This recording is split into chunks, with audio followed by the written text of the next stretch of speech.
Yes, villagers. Today we're going to be talking about how to regulate your emotions right when you're on the cusp of telling someone off.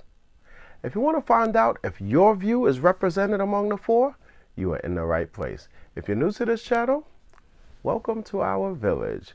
If you're a returning villager, welcome as well. So, let's get into it.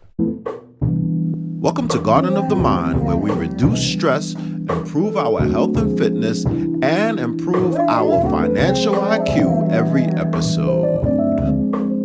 We must believe more than we see. Now, we all have impulses, and those impulses have us wanting to do things. But when we think about it, maturity may tell us that that may not be the best thing to do at that moment. So, we might have to dial things back just a little bit. Well, we're going to talk about some ways to help you to do that. Regulation number 1, you have a choice. Do you control your emotions or do your emotions control you? So what does that mean?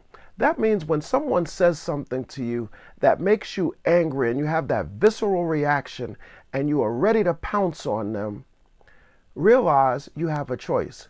You don't have to respond to anger with anger.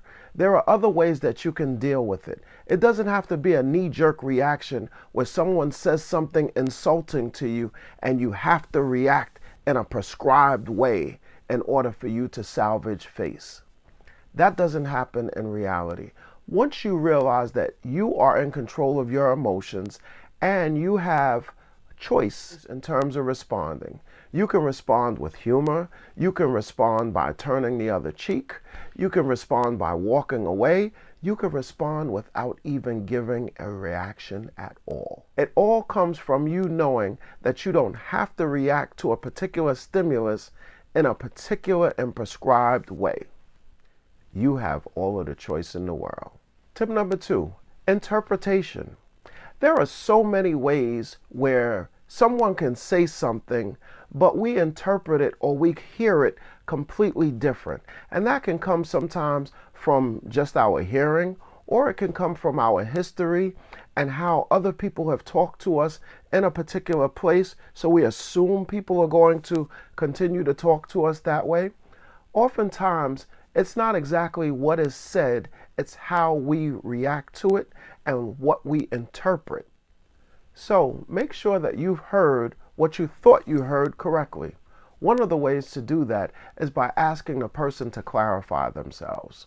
Usually that in itself is enough to correct someone's actions without you having to say anything. Just the fact that you ask them to say what they just said gives them also an opportunity to reflect and figure out if there is a particular offense in there that maybe they should retract. Regulation number 3, perspective.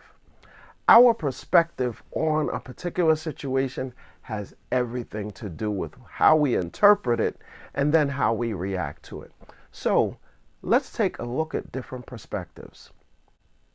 With this particular offense, is this the only way that we can look at it? Is there perhaps another way that we can look at it from another perspective? Can we look at it from the person who said or who has committed the offense? All of those things help and give us greater insight in terms of how we should react to certain things. Regulation number 4, your mood. Depending on what your mood is, can determine so much. If you are in a bad mood and someone is joking around with you, the way they normally joke with you, perhaps your fuse might be a little short because of something else that you are dealing with. If you receive bad news before someone says something, that can also determine how you receive what was said and in what spirit it was received in. There are plenty of factors that can determine how we perceive offense. Like, for example, let's say that you're on a crowded bus and a person continues to elbow you in the ribs and you turn around ready to say something only to find that the person who has created the offense is visually impaired. Or what if that person was an elderly person? So many different factors can contribute to how you react to a particular offense. One of the best things to do is to always stop and think before you react.